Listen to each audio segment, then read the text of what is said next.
I want to let you know we've restocked all your favorites on the merch site. Everything is in stock. You can show up, theovanstore.com, and thank you so much for the support. I have some new tour dates to tell you about. I'll be in Chicago, Illinois on April 24th at the Wintrust Arena, Fort Wayne, Indiana on April 26th at the Allen County War Memorial Coliseum, and Miami, Florida on May 10th at the Kaseya Center. We also have tickets remaining in East Lansing, Victoria, BC in the Canada, College Station, Belton, Texas, Oxford, Mississippi, Tuscaloosa, Alabama, Nashville, Tennessee, Winnipeg in the Canada, and Calgary in the Canada. All tickets at theovan.com/TOUR. Today's guest is a comedian. He's an actor. He's a filmmaker. He's an innovator. He's a visual entrepreneur who really laid the blueprint for podcasting and prank shows in all types of genres.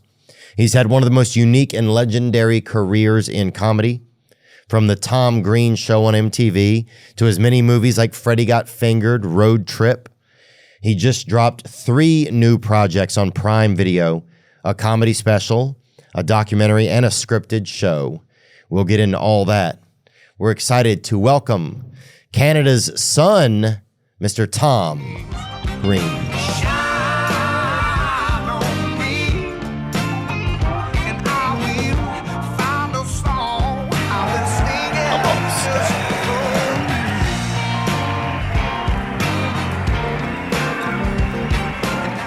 Tom Green, it's your first day back in LA in 4 years, did you say? Yeah. It feels good, actually. It's it was weird. I just moved 4 years ago. It was kind of a somewhat spontaneous decision. You know, when COVID happened, remember that?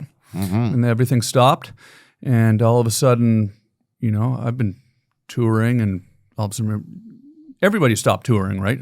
At the beginning? Yeah, everything kind of just stopped. Yeah. I was trying to remember if it was just me that stopped or did everyone stop? Everyone stopped. Yeah. So about the first 6 months or so of that, I was kind of, what am I going to do? And then I just kind of realized I got this, I was telling you about my van. I got this van, and I started going out into the desert and making videos and stuff. Here and outside of LA? Just outside LA.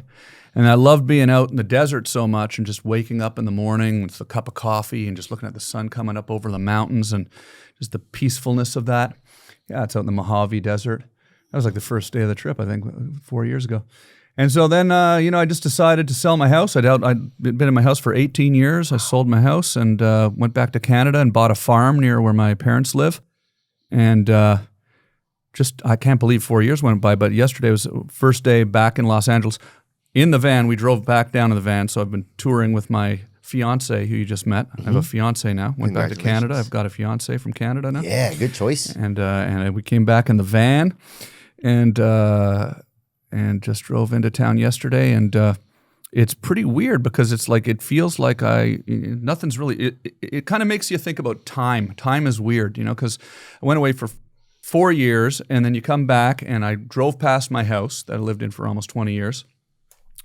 And now I'm staying in a hotel right down across from where the house is. I can actually see the house from the hotel room. I sort of did that on purpose because I thought it would be weird.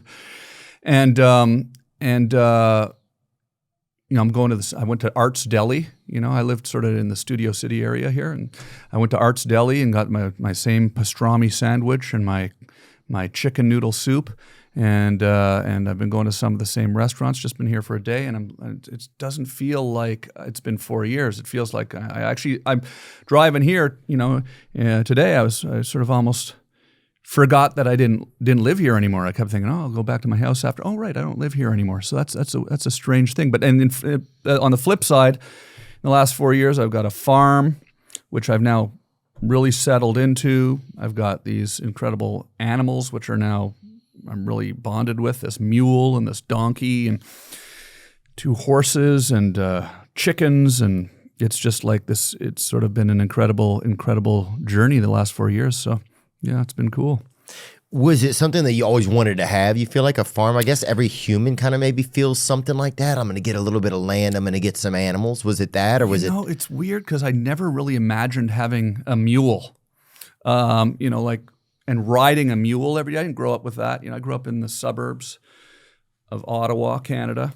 I'm outside of Ottawa, but and a mule's kind of like the El Camino of horses in a way. You know, it's very much the, you know what I'm saying? It's not me saying, hey, I'm going to get a horse. It's like, I'm going to get a mule. Yeah. Yeah. I sort of thought, initially I thought it would be kind of funny. And then the mule I happened to find, Fanny is her name, and she's this beautiful mule. She's this huge animal, and that's Kia, the donkey, in the background. And so it's just become this sort of amazing change. But yeah, I initially I didn't really thought of necessarily getting a farm with a mule and all this stuff, but I wanted to get a place that was kind of in nature, really was. And then the farm happened to have these old barns on it, and I thought it'd be kind of cool to get a mule in those barns. So I now am very much loving life up there. I get up in the morning and I saddle her up and ride off into the wilderness. It's pretty cool. Really? So does it? And that's never something that you wanted. That was never like a thing of your whole life. Like, I want to have this thing. It just kind of. Yeah. I mean, I always loved animals. I have my dog Charlie, and I've always enjoyed being outdoors. But I mean, it just kind of. I know every once in a while, you know, sometimes when an idea pops into your head and then you just go with it, and then all of a sudden you've done it. Mm-hmm. This is like that, except it sort of occurred to me afterwards, you know, as I was doing it, I was realizing, you know, I'm going to have this mule for the rest of my life. You know, like donkeys live to be up to 40, 50 years old. Oh my God, really? And Kia's only 3, so it's a lifelong commitment. And the donkey could live after you. Absolutely. She probably will. But I think maybe I was looking for something that would kind of ground me and, you know, give me that home base that I needed, you know. This is the first time I've ever lived somewhere where I know I'm going to be there for the rest of my life. Wow. You know, I'm planting trees, and I'm thinking, in 20 years that tree is going to be, and these trees are going to be bigger, and I'm kind of sort of plotting out things that way. And that's interesting. Yeah. I can totally relate with that and what you're saying about LA. LA just feels like this kind of, it's almost like LA doesn't have a memory in it. It feels like I don't know, other places, I think, especially if it's a place that's a little more grounded, it feels maybe more meaningful for some reason. I don't know. Yeah, it's weird. I moved here when I was 28. I think it was 28 or 29 when I moved to LA. I'm 53 now. And I mean, I loved it. I had a great time here. I wasn't leaving LA because I didn't, you know, like LA or anything. It was more I wanted to be close to my parents, and they're still doing good, and I wanted to be close to family and stuff. But yeah, it is a unique place for sure. People come here from all over the world to pursue their dreams, and there's sort of a energy there that's exciting. But you know, as I got a little older, you know, I left when I was 50. And, you know, not married, no kids, COVID happened. I'd been in my house for 18 years. The real estate market went up. I was like, oh, maybe I should sell it now, as opposed to, you know, 5 years ago, I wouldn't have wanted to. So there was a moment in time, maybe I'll sell this place, you know, that I've been living in for 20 years, waiting for the right moment to feel like it was time to go. And, because I don't know, I kind of felt like I wanted to be back where I grew up. You know, I mean, you're not from here either, so you know, there's something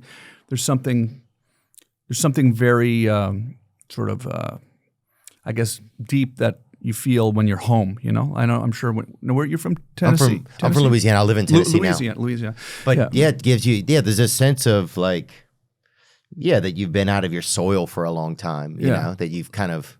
Like when you go back to Louisiana, you must feel like, oh, now I'm at home, right? This home. Oh, there's definitely a ton of nostalgia that I love, you know? Mm-hmm. I think it makes sense that a part of you wants to kind of go back where you came into the world at, or be there, you know, see people that care about me. Yeah. See people that I care about. Wonder if you've gotten enough of the adventure out of your system in some ways. You can still have the adventure, but just have it from there, you know? Yeah. And I think also the part, like you're saying about this is the first time you'd ever like planted plants. You're like, I'll see these. I've always felt like my life was very transient. Like I was just passing by. I've never been the type of guy to get like a lot of furniture or artwork or anything. I'm always just like, I don't know how long I'm going to be here. And it's always, and here I am in my 40s and it's still like, I still kind of operate like that. But at a certain point, it's like, yeah, you want something that's a little bit more settling. And if you found a fiance, I'm sure that kind of helped a little bit. Yeah, absolutely. Yeah, Amanda's here.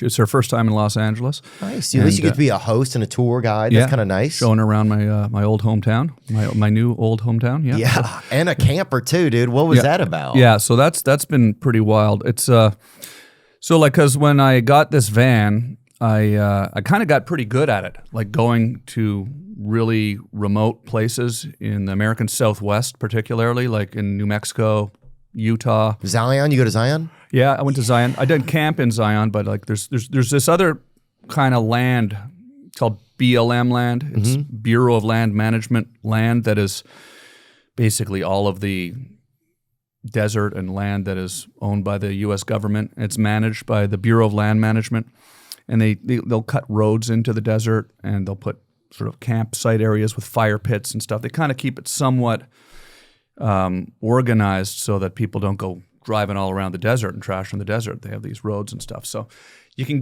I got this app. It's called DYRT, D-Y-R-T. It's basically an app that gives you all the different locations of these sort of really obscure places that are not even in national parks or anything. DYRT? Yeah, yeah. And so it kind of like you find stuff that is just unbelievable. Like, I sort of can't stop talking about it to people that don't know about it. But like, I mean, you may know about Chaco Canyon, but I'd never heard of it before. It's in New Mexico, and in fact, if you go to my last YouTube video on my YouTube channel, that's just a video I shot a couple of days ago.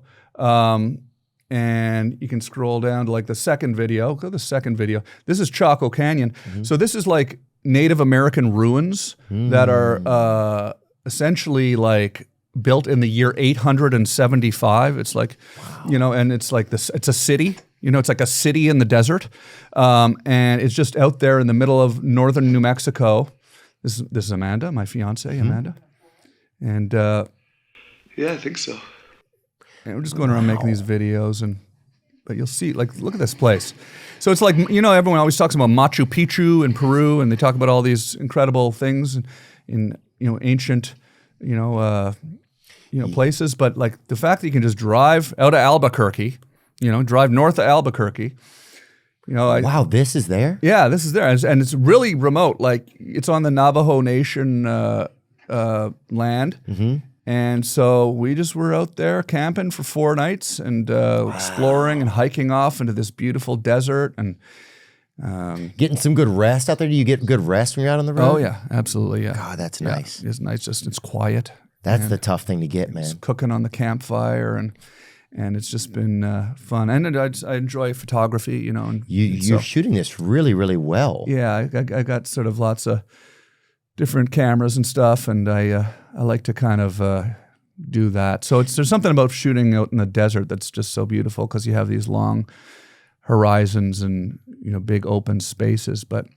And there's an energy there that is just something that's hard to put your finger on. But it just I always kind of I never really kind of really maybe didn't even believe in that when I was younger, when people would talk about the energy and Sedona's got this energy. Yeah. But I feel this energy out there that's just of the people that lived there, that built that place. It's and other places like it. So it's kind of fun to go seek those places out, Yeah, you'll meet a lot of women. You're like, I never have a period when I'm in Sedona or whatever. And you're like, well, what are we talking? You know what I'm saying? Like, but there's some crazy. You've met a lot of women that have said that? Or? I mean, I just think you meet a lot of women who are, a very specific thing for a lot of people to have said, but yeah. A lot of women who are keeping crystals in the wrong places, probably, But yeah, you meet a lot of people who are into that sort of thing. But I think that's probably the natives, it always feels to me like the natives are probably so more in touch with the earth and locked in on like the feeling of like the best places to be. That's why they love to be in like the Dakotas and in the Black Hills and stuff like that. And so to be able to go to one of those ruins, I bet there's still a lot of like, just a lot of prehistoric or like native connection that's just looking for souls to pass through, you know? Yeah, what you just said is like really interesting because I was talking to basically an archaeologist the other day, and he said exactly what you just said. Like, there's this thing called intuitive archaeology where they go, because there's still stuff out in the desert that people haven't even found yet. Like that's how big it is and how vast it is. And so they go out into these canyons in northern Arizona and Utah looking for signs of, ancient settlements and stuff.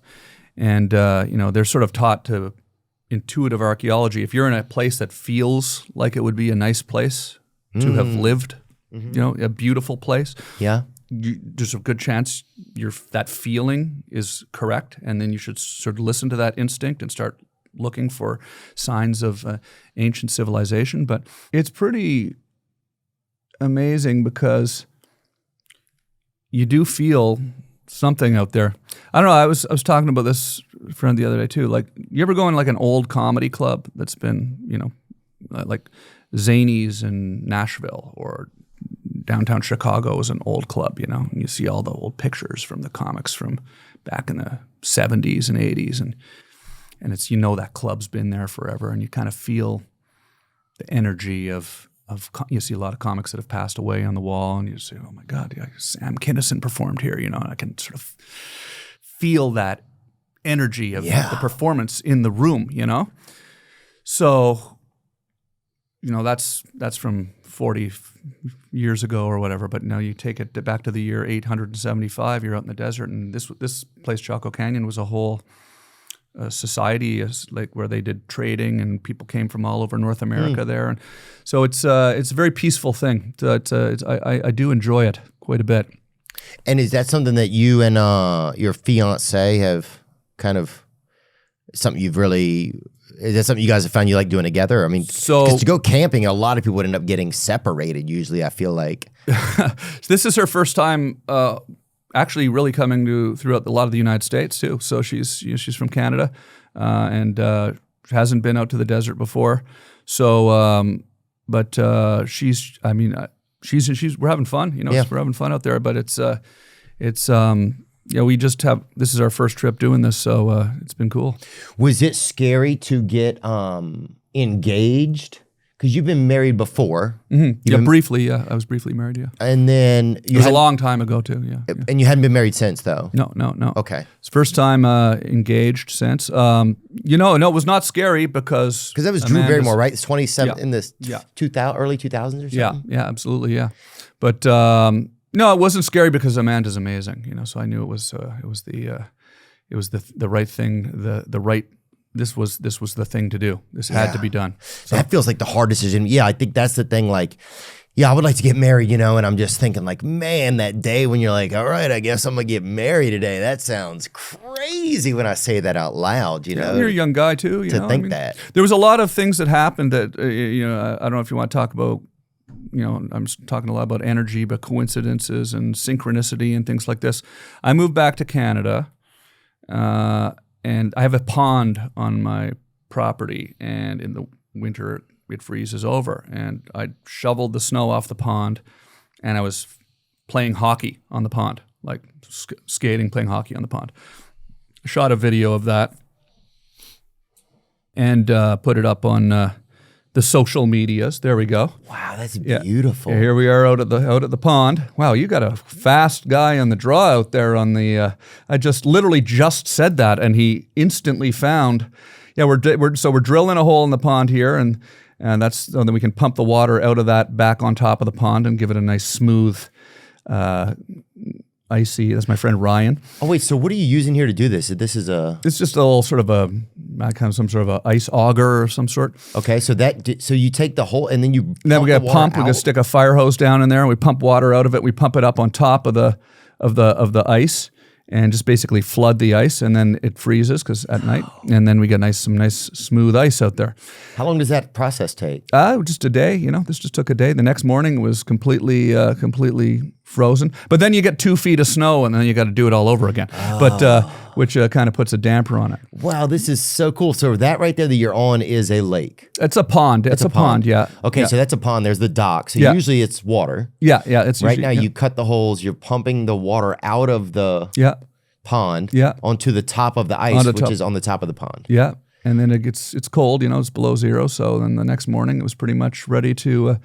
Now normally you would shovel it off first, but we're kind of a little lazy about that, I guess, and we just flooded it instead, which it ended up working out fine. But probably would have been better if we shoveled it off first. But that seems like that would have been a lot of work. Yeah, you don't need to do that. Yeah, but there you go. See, and then.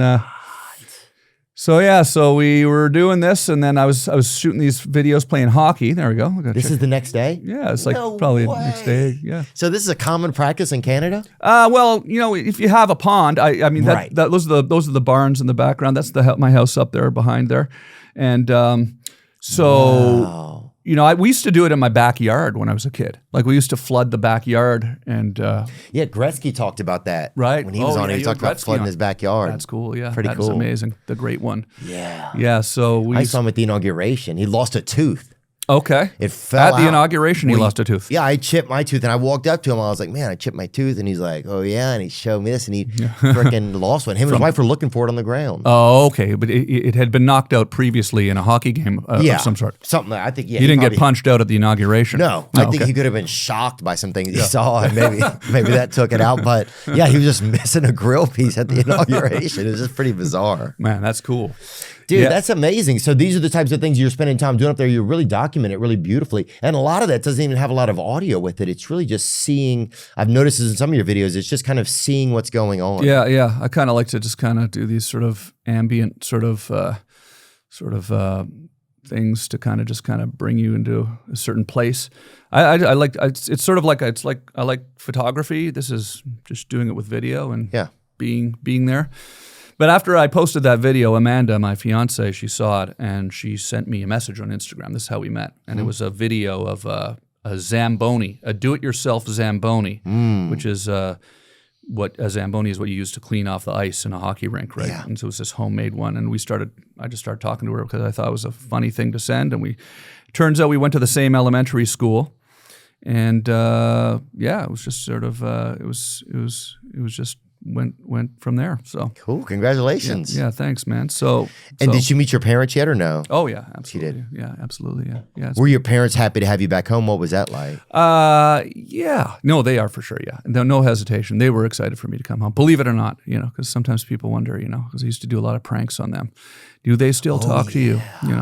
But my parents, we were always very close. Even when I was doing my show on MTV and doing pranks on them and annoying them with the video camera, they would sort of laugh afterwards, and we've always had a very close relationship. They're actually in my new show on Prime. It's sort of about me moving home. Okay. The show's about me moving home. That's not the I Got a Mule. That's not that, is it? Yeah, that's No. my stand-up special. Okay, that's a stand-up special. And That's on Prime as well right yeah, now. huh? yeah. And there's a documentary on Prime, and then the show called Tom Green Country, and it's sort There of they sort of are. about me settling in at the farm, and they're hilarious. I mean, they really make the show. Like there's something about their sense of humor is they're kind of razzing me in the new show more than me pulling pranks on them. I don't do that anymore. Kind of full circle. They've retired from being pranked. From being a victim? Yeah, absolutely. If you love Bitcoin or you're looking to get into crypto, then I've got the right thing for you. Introducing MoonPay, the easiest way to buy or sell crypto using the payment methods you already feel comfortable with. Credit card, debit, PayPal, and even Venmo. Crypto's been on a tear recently, and if you're thinking about diving into that digital treasure chest, MoonPay has got your back. You guys know that I've been out on crypto over the years, in and out, and one of the things that's brought me back in has been MoonPay.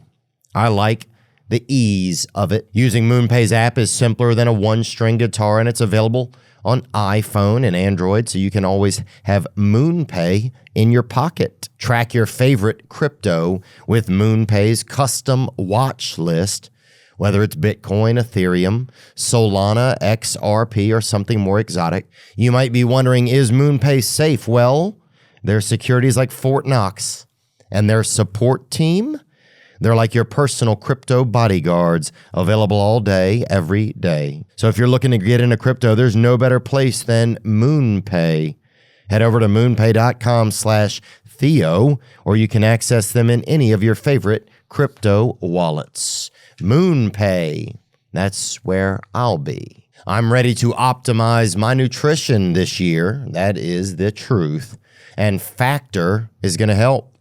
Factor has chef-made gourmet meals that make eating, well, easy. They're dietitian approved and ready to heat and eat in 2 minutes so you can fuel right and feel great, no matter what life throws at you. Factor arrives fresh and fully prepared, perfect for any active, busy lifestyle. With 40 options across 8 dietary preferences on the menu each week, it's easy to pick meals tailored to your goals. Choose from preferences like Calorie Smart, Protein Plus, or Keto. And one of my favorite recent meals is Smoky Gouda Chicken. Eat smart with Factor. Get started at factormeals.com/factorpodcast and use code FACTORPODCAST to get 50% off your first box plus free shipping. That's code FACTORPODCAST at factormeals.com/FACTOR podcast to get 50% off plus free shipping on your first box.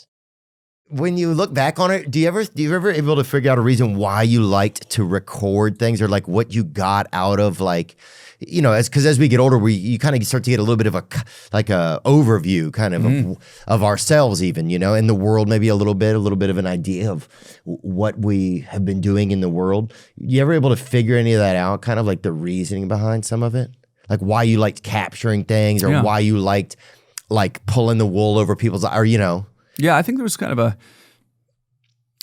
a few layers to that for sure. I mean, that's a cool question. It's a great question because, like,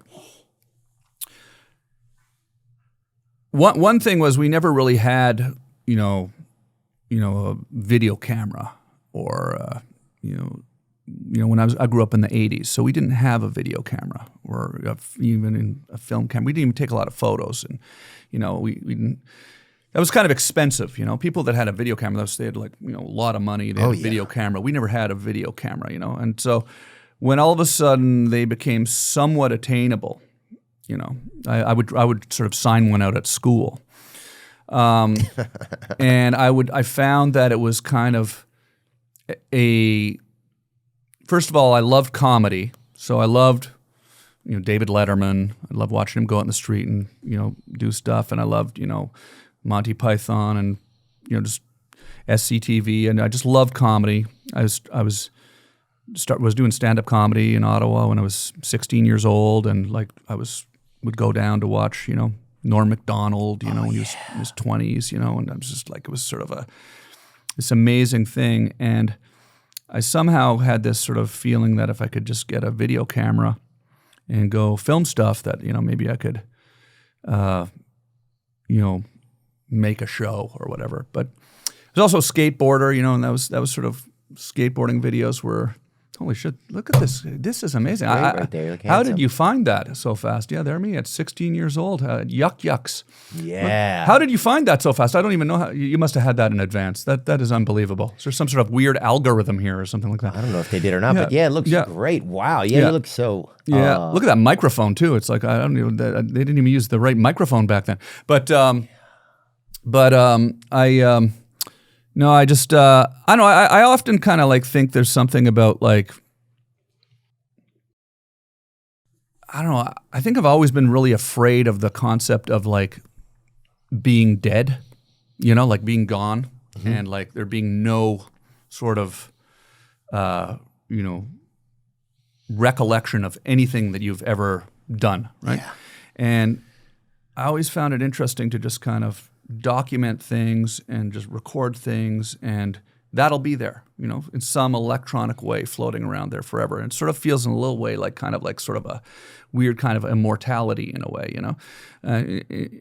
I think that's kind of what fascinates me about these ruins in the desert too. Like these people came and built these things in the year 875, and now I'm walking through it and looking at it and filming it and talking about it with you.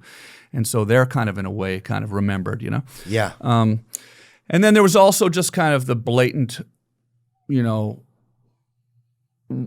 when I was younger, I was quite a bit different than I am now. I think I've calmed down quite a bit. Like when I was younger, I really always needed to be kind of like, you know, the center of attention, the class clown, moving around a lot. He was weird as a kid.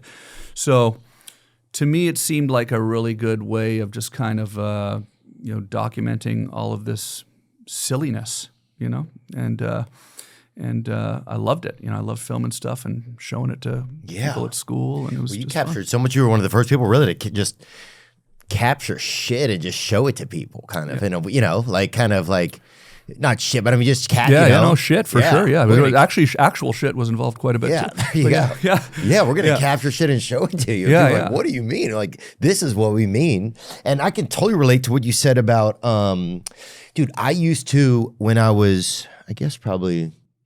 Starting around 20 to probably 28, I would make postcards and I would send them to my kids that weren't even born yet. Like whenever I was traveling somewhere, I would send them, I would make them out to my kids. I just wanted my kids to know that I needed there to be some record that I like cared about my children, even though they weren't here yet. Wow. Like, which is kind of a crazy thing, but it made me think about what you're saying. Like, and I would scrapbook, I would save things. Like I just wanted there to be like some proof that I felt something in the world and that I existed, right? I think I just didn't, I don't know if I just didn't have a lot of that, like, or I needed an insane amount of proof. And so that's why I did it. But yeah, I could just, I could definitely relate to that, to wanting to have some timeline.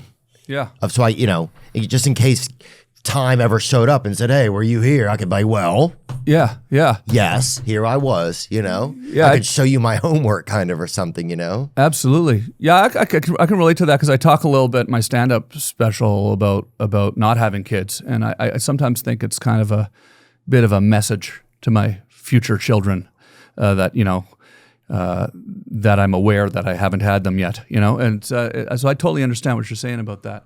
It's, yeah, I mean, it's a weird thing, you know, because 20 years ago, definitely 30 years ago, nobody had video cameras really like they do now. But now everybody with their phones, everything documented. It's so normal now. But I just put this documentary out on Prime, it's called This Is the Tom Green Documentary. It's sort of a play on my old theme song of my show. This Is the Tom Green Show was the song, right? Yeah. So I went through like thousands of hours of video. I'm going back looking at, you know, 17-year-old me running around doing stuff. And it was actually kind of a pretty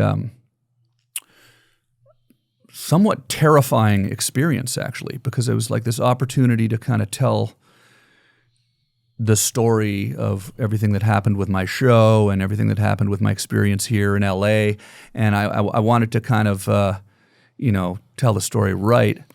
And I've got so much video, and combing through all of it was at times, you know,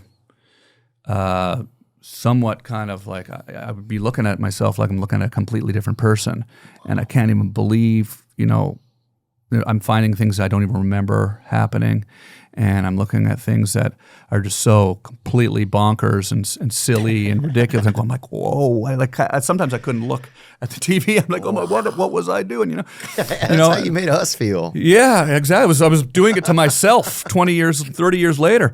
And no, I wouldn't recommend it to anybody to go make a documentary about yourself. Definitely hire somebody to do that and never watch it.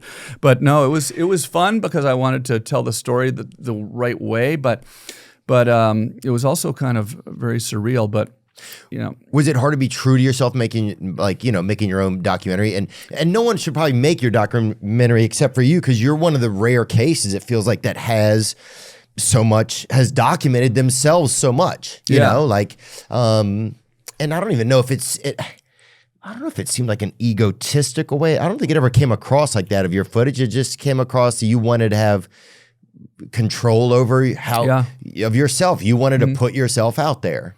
But was it hard to make a documentary and not want to like make yourself the hero or something? Or I've never made a documentary before. Yeah. Or was there any of that in it? Or how do I make this? Yeah. It's like the first scene of the documentary, I'm sitting with my mother and she actually says, are you really supposed to direct a documentary about yourself? I mean, can't you kind of whitewash that a little bit? Are you going to do that? Yeah, I'm going to do that. So, but honestly, I wanted to be, I did not want to completely put a false story out there. So I think the hardest part was trying to figure out how to not be too self-deprecating. Oh, yeah. Because, you think, when you get to my age, you look back and you think, oh my God, I wish I hadn't done that, or I wish I hadn't done that, or I shouldn't have said that, or shouldn't have done that. And, I have a lot of those things, right? They're constantly rattling around in my head. And you start to think like, man, maybe this is a good way for me to go and just apologize for everything that I perceived that I've done wrong in my life, right?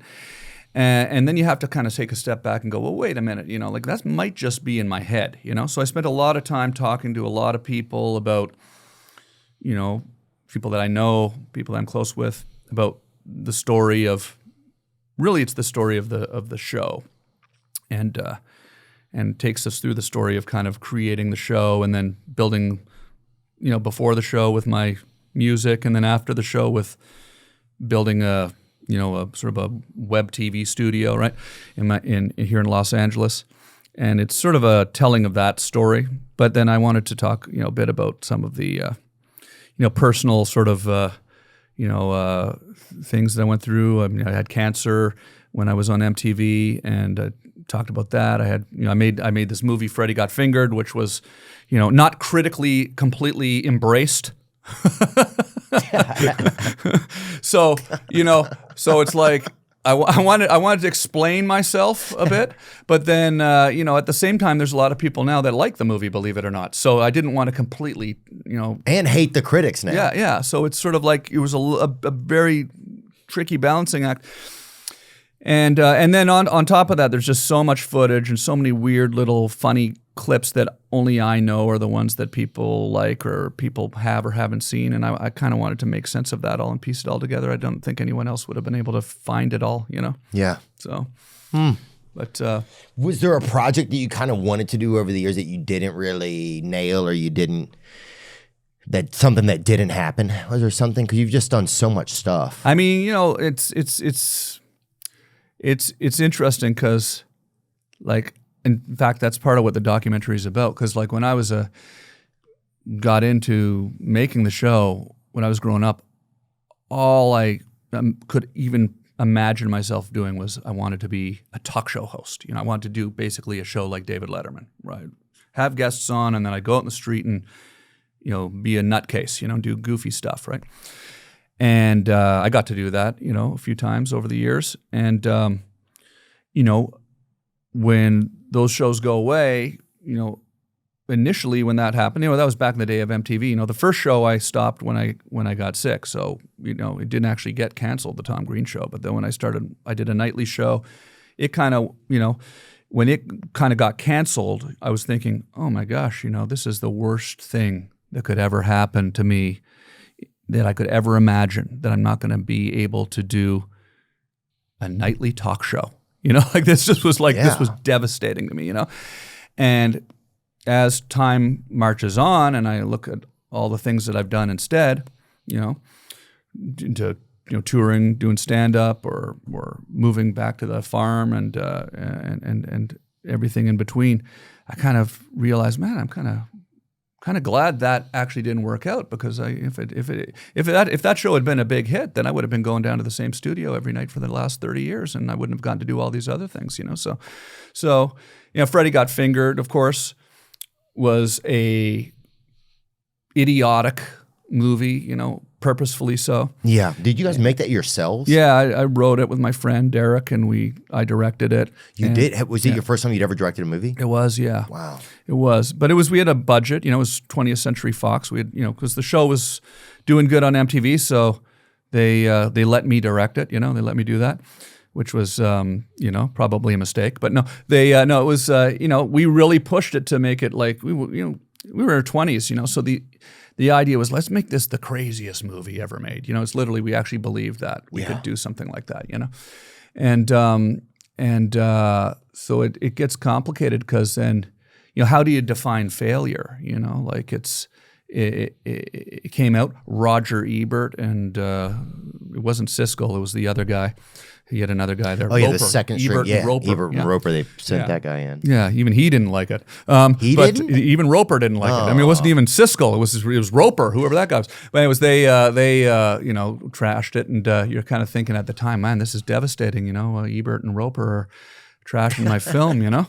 But and you think, you start to question, every sort of choice you've made, I don't know. This guy looks like he also likes canned sardines at the same time. So, and these days, nobody even trusts the critics anyway. So it's kind of funny now that it's like, yeah, at the time, like it was the end of the line if these guys trashed your movie. So it's like my first movie, and it was all this stuff riding on it, and then these come and just destroyed it. And I remember just sitting there like watching this, just thinking, oh my gosh, this is it. This is the end. But it wasn't. I just kept going, kept doing my thing, and you look back at it and go, it's kind of funny now that they didn't like it. Yeah, it's kind of awesome that they didn't. Yeah. It's weird because there's a weird sort of counterintuitiveness to it, because we set out to make a movie that those guys would not like, and then when they don't like it, you're upset about it. Yeah. It's like I kind of thought that they would sort of see the irony and go, I know we're not supposed to like this, but actually this kid's pretty clever, No, they didn't say that, What was the budget on that movie? Do you remember? $14 million. Wow. They spent on that, plus an additional 10 on promotion and marketing and stuff. Yeah, and you know what? I will say it made it all back on DVD. Remember DVD? Remember they used to put DVDs out. So I think I heard it made $35 million on DVD. So it actually was a profitable movie. Yeah, made $14 million at the box. I'm here defending it now. It made its money back. It made its money back. No, but it did. So it did make its money back. But Ebert and Roper aren't going to tell you that, though, right? Yeah. They're not going to tell you that. Well, it wasn't the Titanic, No, exactly. It was. I mean, it was in a way, but in the sense that it bombed. But it was. It's funny. It's funny though, because cool that you did it though. There was a long period of time there where I was made to feel like it was a really bad decision, and then in the last 10 years, it's like, all I hear are people saying they love it. Someone today showed me they had an X-ray cat tattoo. It's a character in the movie. So it's like it is a little confusing when you talk about sort of. Your question was, how do you handle things like failure and things like that? It's like, it's kind of the more of those kind of things you go through, the more you kind of learn to kind of embrace it in a way. It's it's almost a good thing.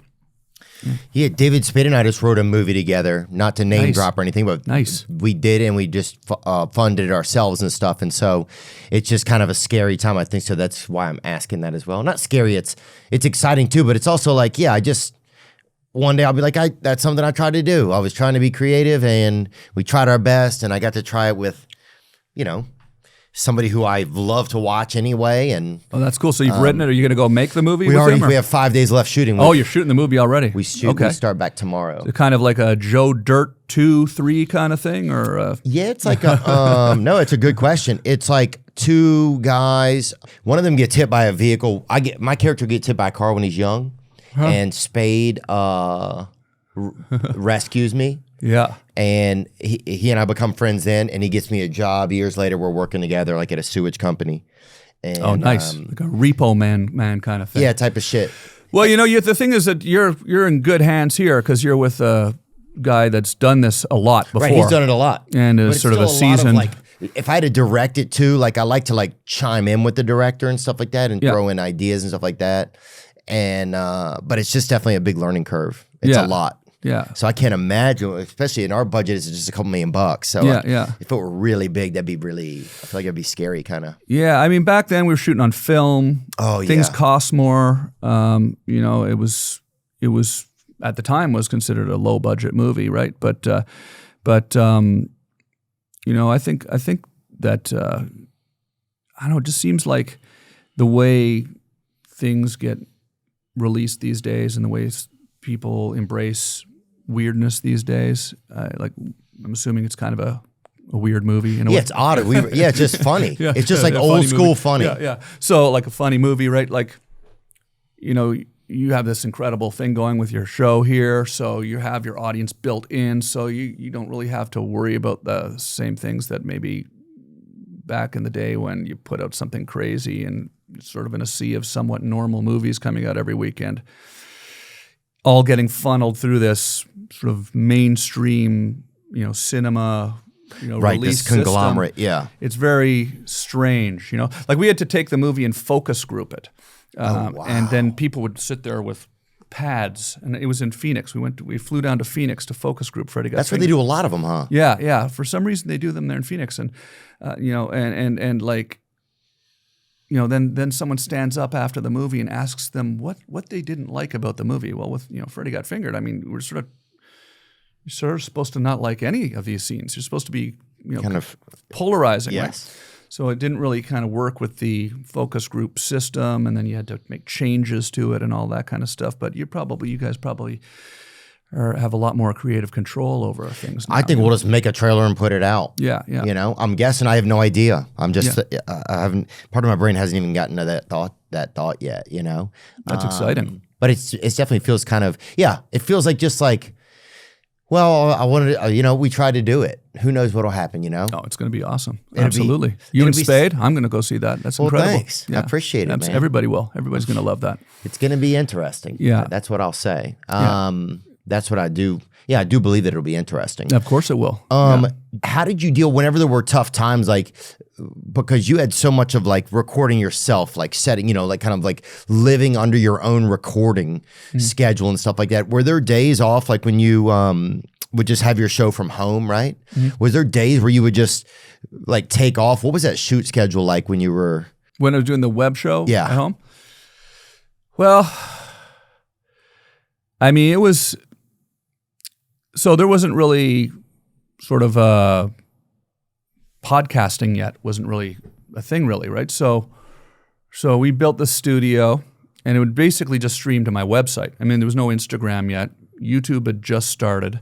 And people would come and watch it on the front page of tomgreen.com. And we actually had like a company in San Francisco that made like the video playback system, so it was a CDN, Content Distribution Network. It was basically, so we would upload a video to that. We weren't uploading it to YouTube and linking it, or there was no YouTube really. So it was kind of just a big sort of science experiment that I was doing with my group of friends, and I had the sort of goal of trying to sort of make it a show that would become profitable, get advertisers, and maybe sell it to television, which we did a little bit of that, So, I was kind of pretty driven, I guess.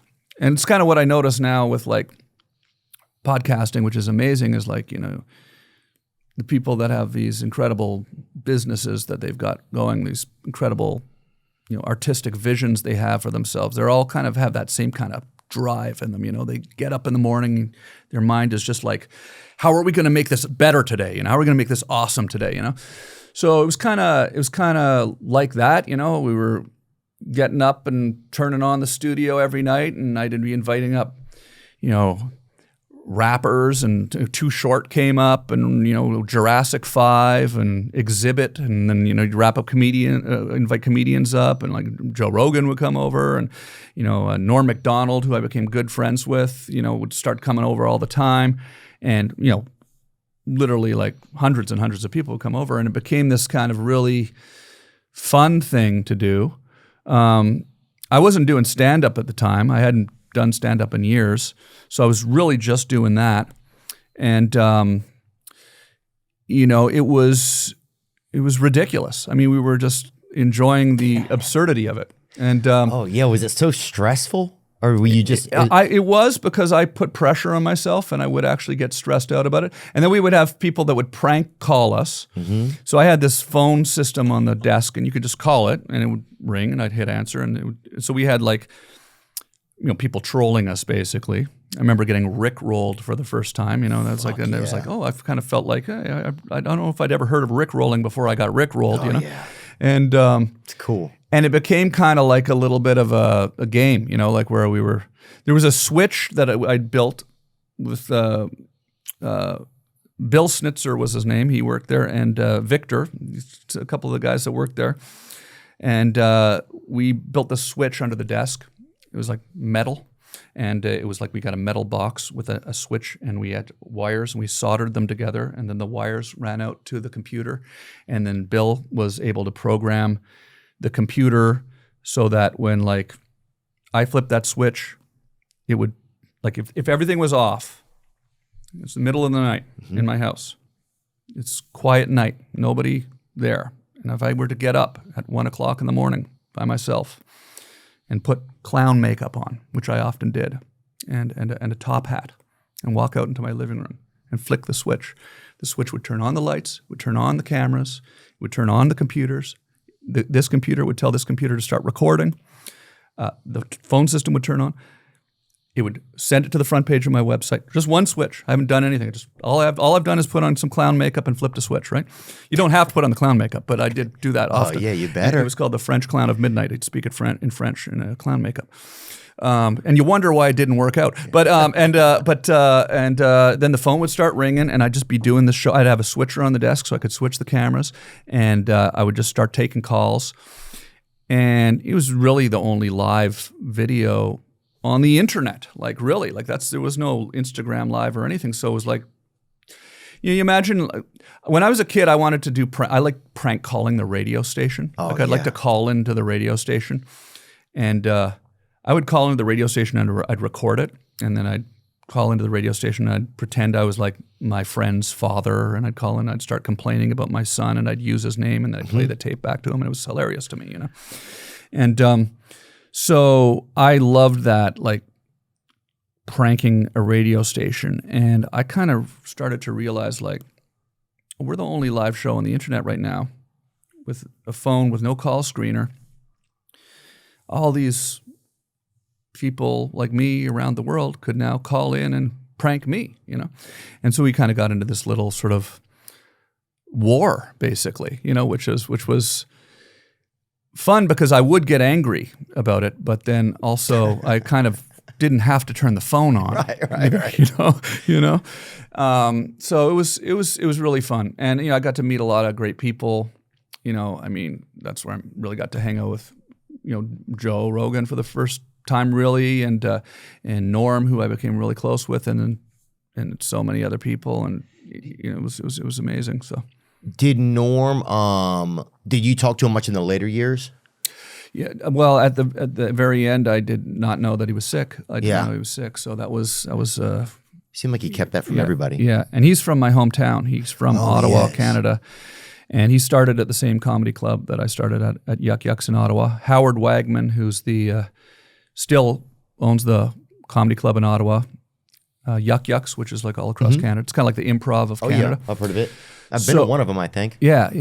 So he's awesome, and he put Norm on the stage for the first time, and tells his story about how Norm got off stage the very first time he did stand up. He was in his 20s, and he didn't think he did well, and he was walking down the street. I'm never going to do that again. And Howard chased him down Spark Street in Ottawa and stopped and said, "You got to come back tomorrow." And he made him come back because he saw his genius, right? Yeah, nobody was like him. They just they were just talking about him. I just watched the SNL monologue that he did one time. Yeah. That was pretty great, where he's Right. like, they fired me from the show, but now they want me back, Yeah. And how it just didn't even make any sense, and he just kind of shit on the show. Yeah. It was weird, because it's weird, I find myself sometimes now talking about 2005 like it was 50 years ago or something like that. But it really is, things have changed so much in the last 20 years with social media that it does really feel like kind of a different world. I remember Norm would come up, and the first time he came up, I just couldn't believe I was getting to hang out with him, and hang out with him for 2 hours on camera, sort of in some ways kind of doing a make-believe talk show, even though there were people watching. It was kind of like,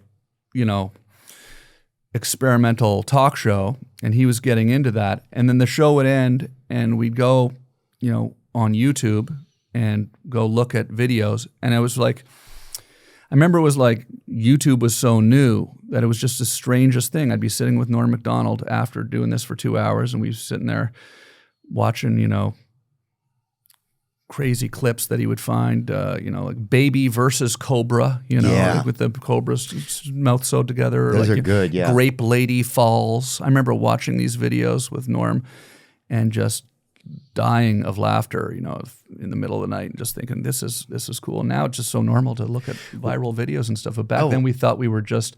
Have you ever seen this video? I've never seen. Oh man, this is. I mean, it's a little bit. Can you play the audio too? Is it possible? Because the audio's sort of important for this one. These are filled with chamber sin grapes, and the winner this Saturday, who's stump music, eating international foods, having wine tours and tasting, vineyard tours, seminars, arts and crafts. It's a lot of fun, a whole day. Oof.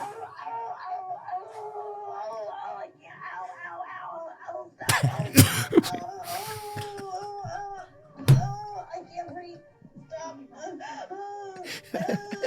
No. Oh dear. So yeah. Ouch. They're struggling not to. Dear. No, I hope. And she that was lady has the smallest head as well. If people's heads are real small, they should not talk a lot. I love that. That's your takeaway for this. Is her head size as well. It is true though. By the way, I'd never noticed that. But That lady has a very small head. Yeah. And when people with small heads talk a lot, it feels like they're cheating the system a little bit. I just feel like a regular head, you get a regular amount of words. Right. Small head, less words. Right. Don't do too much. Right. Or at least just talk in sort of the amount of words that your head should justify, your head size should justify. Yes, don't be a crazy little head just doing a bunch. Yeah. I dated a girl one time for a while with a small head, beautiful girl, great girl, but knew when to talk, when not to talk. You wouldn't see her just yammering on like some big head, So I fucking... Did you notice right away that she had a particularly small head, or was that something that sort of dawned on you later? Or? She had big hair, big kind of Italianish hair, right. and every now and then I would feel her head, and I was like, oh, I feel like there should be a little more head here. You know? Yeah. So once you got under the hair was puffed out, probably purposefully. We probably knew that her head was small. So it was an SBA, it was a mirage. And hiding it a little bit. Yeah, and you'd probably see, a little self-conscious of it. Yeah, could have been. But yeah, cool girl, small head, but knew how to use it, right? Yeah. Not somebody that was ambivalent to their head size and is just running around just squawking at the moon every chance they get. This is pretty wild that Morgan & Morgan has just filed a first of its kind lawsuit against food industry behemoths. That's the truth.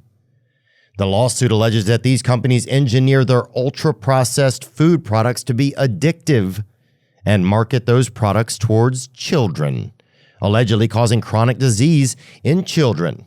The complaint details the strategic and calculated actions that these companies allegedly took to target children with addictive ultra-processed foods, including internal memos, strategic meetings, and the extensive research they allegedly conducted to leverage our biology and neurology to create addictive substances. We've all been hearing for years and maybe speculating that a lot of ultra-processed foods could be addictive.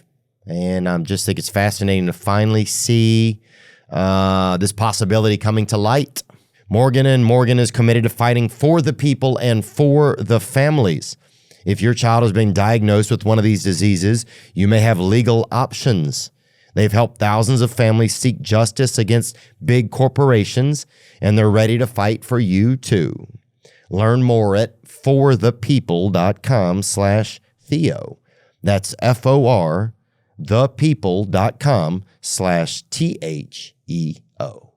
Did you, what did I do? Oh yeah, I just went to the SNL 50th, dude. I just went to that SNL 50th. Oh yeah, that's amazing. Yeah, I know. That must have, was that incredible? It was cool. You got to host it. I did. I know. That's amazing. I was on tour. I wasn't able to go. I would have loved to have gone to that. That must have been wild. I went to the 40th, and I remember that is just the most surreal thing. I mean, if it's anything, I imagine it was like just everybody's there, right? Like Yeah, I'll get to go to the music night, and then I'm buddies with Louis C.K. He took me to Chris Rock's birthday party. Oh, nice. On Saturday night, which was crazy because Chris Rock is always like my favorite comedian growing up, and so just to even be able to be there, I definitely felt like out of place or whatever, but it was also cool, just to like, kind of fly on the wall there. So but, did you really actually feel out of place there? Yeah, 100%. And why do you think that is? Just like, it feels like kind of fancy, I mean, I could tell right when I saw Chris Rock how I felt. Like some people, you don't get nervous around them, or you've seen him a couple times, and so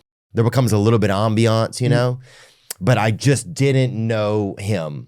And so, yeah, I think that created some of the nervous energy. Some other people I did know, so it wasn't that bad, but I got introduced to people that I didn't know. And so you're always like, I don't know, I don't usually say a lot then. I'll kind of just be a listener. Yeah. See, I get like that too, and I wish I didn't. This sort of social anxiety when you're in an environment like that, where there's just all these, people that you admire and respect and are around you, and everybody. I kind of don't even feel like myself. It's a sort of a very stressful thing for me. Yeah. So in some ways, I was kind of. That's a good word. It's stressful. Yeah, and I don't know why that is. Why is that? Well, I think it's because you're a little bit probably, I don't know how I fit in this circle. There's a lot of circles in the world where But you're on top of the world right now. You just interviewed the president of the United States. I mean, you've got this incredible show. I mean, I'm sure everybody was super excited to see you there. So you probably don't really have any reason to feel nervous, but you still do, right? Yeah, I guess. Yeah, I just didn't know. I hadn't been in that circle before. It's kind of like, I guess, when you're in just feel like you're in a new water. You're figuring out the temperature. You don't know, you don't want to make a lot of noise at somebody's birthday party. They are seeing friends that they know. It's not a huge group of people. So you just want to kind of, you don't want to overstay your welcome, kind of type of energy, Yeah. I don't need to tell a big story. They know each other. I'm just happy to be here. Yeah. Happy to be able to see somebody celebrate their birthday, to witness people that I admire from a little bit of a way, from a little closer than I'm usually allowed to get to them, Yeah. online or on TV, I guess. But the SNL thing was, we went to the music. They had a music show. Radio City. Yeah. And that's the part that I got to go to, and that was pretty cool. Just seeing different bands. Jelly Roll performed, and so I know him. Nice. And so there was, and I got to bring a friend, and so I knew my buddy was, we were just kind of milling around, running into some people that we knew and meeting some new people, but it was pretty chill. So when you went to the inauguration too, right? Yeah, I went to the inauguration, yeah. So like when you go to the inauguration and you've already, now you know the president of the United States because you'd had this interview with him. Yeah.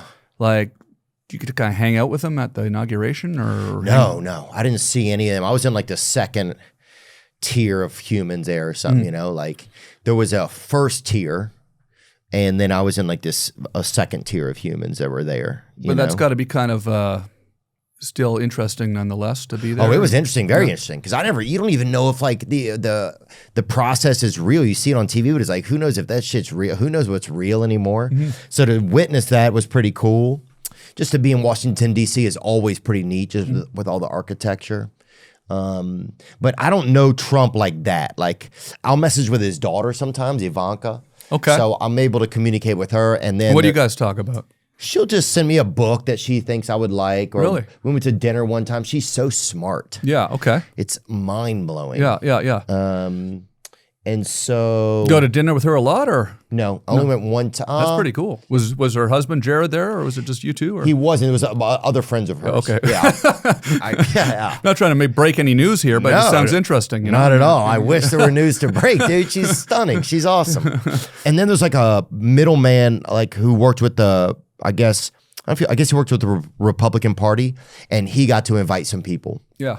So it was just a motley group of strange people that went to the inauguration. So how did that work? So when, can I ask you questions? Or? Yeah, sure. Okay. Yeah. So when he came on your show, right? It was right before the election, and he was doing a lot of podcasts and stuff. Did they approach you, or did they call you? His son is a fan of your show, right? Is that what it is? Yeah, that's Barron? what he said. He said Barron was a fan of the show, and I tried to get to see Barron, but I didn't get to meet him.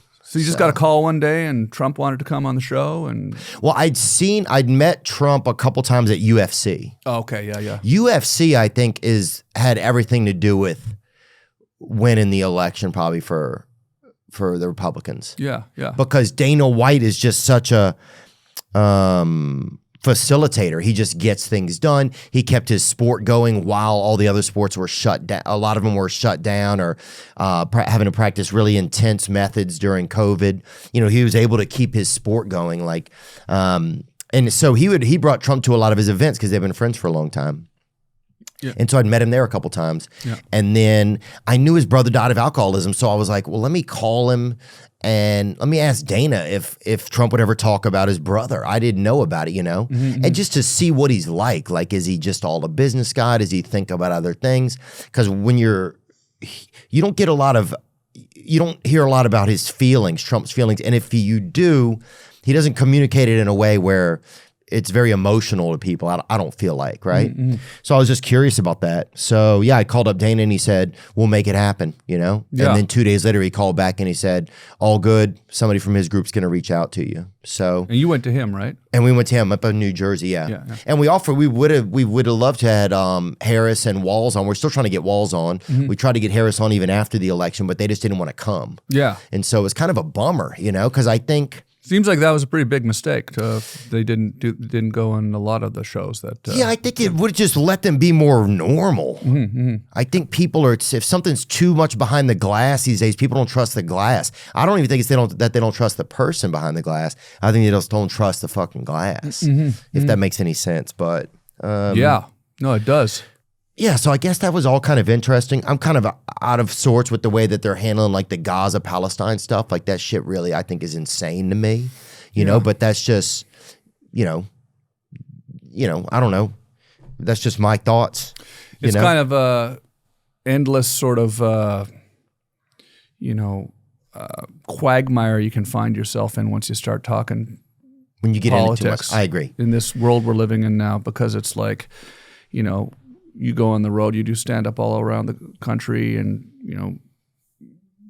everybody's sort of divided in a way, right? And then you start sort of firmly choosing a side, and all of a sudden half the audience doesn't want to have any fun anymore, right? Yeah. So it's kind of like we got to make these choices now. Like, okay, well, do I want to give my opinion anymore about what's going on in the world? And then you have to choose one of the set of opinions that are on this side, or the set of opinions that are all evenly and neatly put on this side.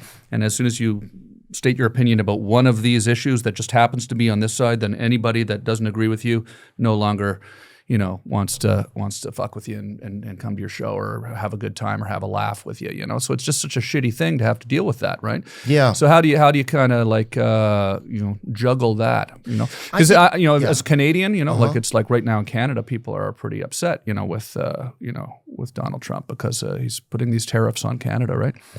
And saying they're going to make us a 51st state. Saying they're going to annex Canada. People aren't too happy about the idea of being taken over by the United States of America. It's not something that people are super excited about hearing, So, you kind of go, it's funny because I sometimes think like, well, I think a lot of Americans who don't think about it that much might think like, oh, Canada is going to be the 51st state. I bet you everyone in Canada must be really excited about being the 51st state of the United States. But, I'm kind of saying, well, no, it'll probably be the first state in America that nobody in it wants to be America, So, because we've got our own country. It's not that we don't love America. I love America, but we sort of have our entire different culture. You go to Canada all the time, right? Yeah, I love it, and I'm glad it's Canada. We're different, right? It's a different thing. Yeah, it's different. You're nice to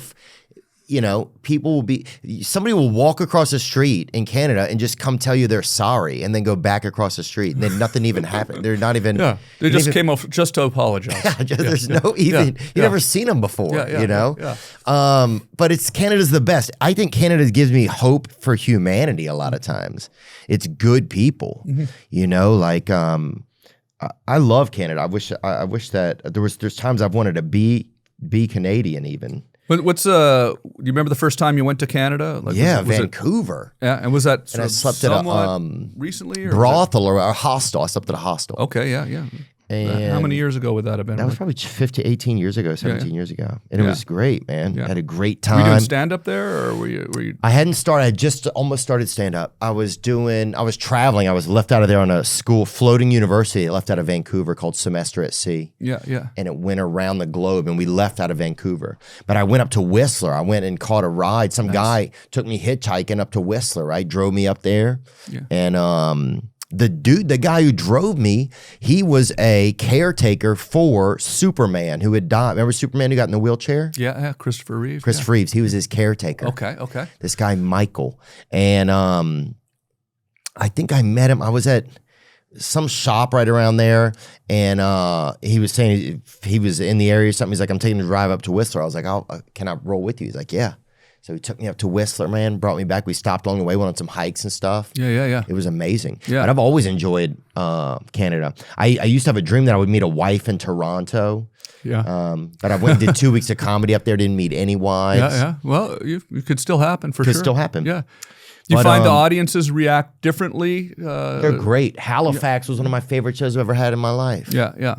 Dude, I even made, my little nephew made up this joke. He said, I told it on stage. I was like, yeah, I heard one time that there wasn't any more fish up here. And so they changed the name to No Fish Scotia. And nobody laughed, right? Sure. But still, it was fucking fun. No, that's why I'm laughing, because I can imagine the reaction. Sometimes there's something great when they don't laugh. No, also. sure. There's Yeah. some little thing in there. It's like, oh, that's pretty good. Yeah, absolutely. You know? Yeah. But yeah, always had a great love for Canada. I think it's bizarre that Trump would say something like that, and it's also like, but what do you expect out of him, you know? And what do you expect about the media to spotlight things and make it whatever it is, even if it's a seed of something, to grow it into a million plants, you know? Yeah.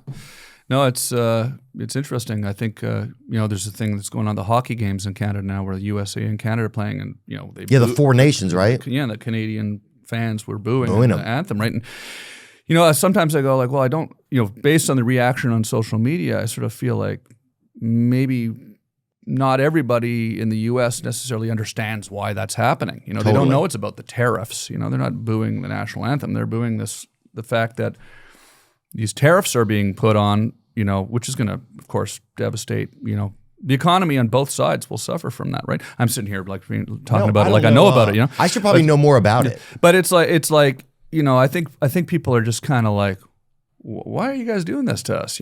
So it's kind of an interesting thing. But you want to talk about issues sometimes, and then you go, okay, I've just waded into this sort of hornet's nest, and I'm never going to hear the end of it. So it is interesting. What was it when you're at the inauguration?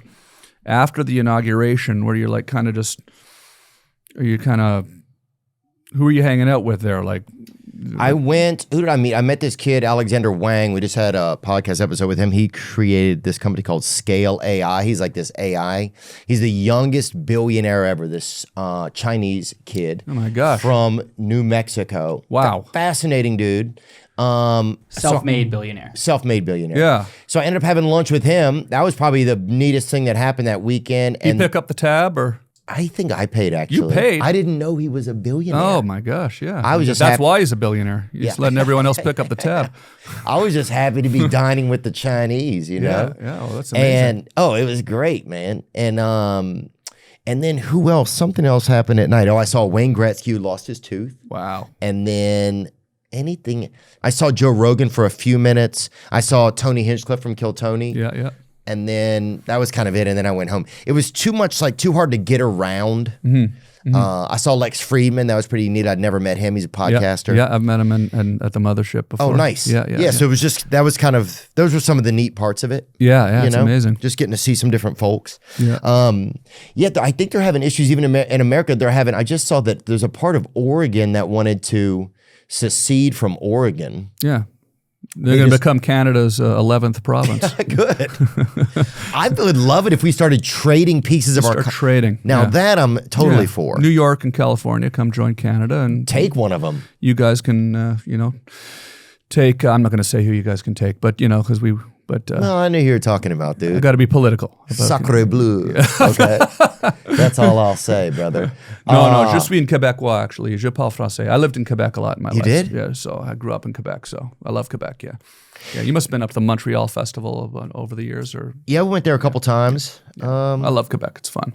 Yeah, Edmonton. We got some other places we're going to still. Calgary and Ottawa and Winnipeg we're going to go to this year. Oh, yeah. So when you're in Ottawa, maybe if you're rolling past the farm and the tour bus, come by the farm and we'll go ride some mules or something. How far outside of town are you guys? About like an hour or so. Oh, wow. Yeah. So out sort of not too far, I'll come pick you up in my pickup truck. We'll go hang out. Yeah. Do you think you'll have, now that you're kind of feeling settled out there, do you start thinking about starting a family or no? Yeah, definitely. I'm getting married, so knock on wood, everything goes well, and with that, and maybe there'll be some. We'll see. We'll have to ask my fiance. I think she would want to do that. Yeah, you gotta include her. Yeah. Yes, yeah, for sure. No, I think that's a possibility for sure. Was it for a while? Do you think that wasn't going to be a part of your life? I was starting to question whether or not it was going to be part of my life because, I mean, I think you kind of alluded to this earlier. You want to, if you're going to get married, you want to get married to somebody that you love and actually think that this could last forever, right? I was starting to question whether or not that was maybe possible. I wasn't sure if that was possible anymore to find somebody that I thought would last forever with. But when I met Amanda, she's outside. Hope I'm getting some brownie points here. But I realized this is the one. Wow. So, but it's until you meet that person, it does start to feel kind of like, geez, this is getting a little kind of. Uncertain here. Yeah, like I'm just loitering. Yeah. So, but I think that's how I think about it because I think when you're younger, like you have this feeling of like this young love energy type of thing, and that feels less possible the older we get. Kind of, it just starts to dissipate, or it's like, oh well, I'm too wise now, or I've had too much experience now that I'm never gonna have that sort of like whimsical feeling of like that a 17-year-old or a 23-year-old would have. But it's nice to know that can kind of sneak up and surprise you. Yeah, I think kind of. I mean, I think being home where I'm from helped, because it's like, I don't know. I mean, if you're not from Los Angeles, then it's kind of a weird place. If you're from Los Angeles, it's normal. But if you're not from Los Angeles, it's kind of a weird place. So, you're here probably focused on your career and your work, and so many other people are. It's kind of hard to, I think, find a good. I'm not saying it's impossible, but it seems like it is kind of harder in this environment to find somebody that you can. I mean, I don't know. Are people watching going? Are we going to be taking relationship advice from me? I don't know. I don't know if that's. No. Well, no. It does make me think that I think there's this feeling in LA that if you meet somebody, you're going to have to eventually get them to leave here, right? I've always felt that thing like, well, if I met somebody, would they ever leave here with me? Because I'm not going to stay here forever, right? That's exactly what I was trying to say. So that I think is I think that's totally common. You got but you said you don't live here full time now? I live in Tennessee. I moved during the pandemic too. In Nashville, or Oh, cool. I moved during the pandemic. Yeah. What was whenever Trump was talking about Canada? Can you bring it up, Nick? I just want to know what he even was saying. Like, what were they threatening? They were threatening to tariff Canadian goods, just so our listeners can know what exactly was even going on. Yeah, they're going to put a tariff on every. Canada is the largest trading partner of the United States. Nice. And so much of the goods that come into the United States from Canada are being brought in by American businesses to, like wood. You bring wood and lumber in to build houses, right? So when you put 25% tariff on lumber, that means Flannel. everybody that flannel. If you're a big flannel company making flannel pajamas, all of a sudden flannel pajamas are going to be 25% more expensive. So it's going to affect businesses on both sides of the border. Obviously, not just Canada, but also everything will go up in price. I'm not exactly sure the reason for it, to be honest with you. He was really saying they weren't helping out with border security. Yeah. And that's what the 30 days probation period, they did put a bunch of people at the border. Absolutely. And I don't think there's a real border security problem between Canada and the United States, though. It's that's It's the hardest country to get into in the world, I think, is Canada. Yeah. I mean, it's going that way. There isn't. That's for sure. Yeah. It's the claim that there's fentanyl coming into the United States from Canada, I think, is a little bit exaggerated, because I don't really think that that's actually the case. Something like, a very small amount is coming in from Canada. So tariffs are a central part of Trump's economic plans. He promised to introduce import duties against some of America's main trade partners during his election campaign. He said tariffs will boost U.S. manufacturing and protect jobs, as well as raising tax revenue and growing the economy. Yeah. Fentanyl is linked to tens of thousands of overdose deaths. Taking bold action to hold Mexico, Canada, and China accountable to their promise of halting illegal immigration and stopping poisonous fentanyl and other drugs from flowing into our country. It just seems kind of vague. Mm-hmm. Yeah, I think it's sort of like But what would you do? Like, I'm trying to see, say if you bring a bunch of stuff into my country, right? Mm-hmm. Say if you and I live in different countries and you bring a bunch of stuff into my country, or I bring a bunch of stuff in your country. And then you say, okay, I'm going to tax that more. I'm going to charge you more to bring that in if you don't help stop the fentanyl that's coming in. Mm-hmm. I don't know. How would you then do that? What would you then, on your side, would you say, okay, we'll put more, drug dogs and security along the border? I think that's what he's asking them to do. I think we already do have, again, I'm not a representative of the Canadian government, but I do think that we already do have a lot of. There's only so much you can do to seal off a border, right? And I don't think there is that much fentanyl coming in from Canada, really. I'd never heard that was a thing before. I think it mostly does come in from the southern border. That's what I would think.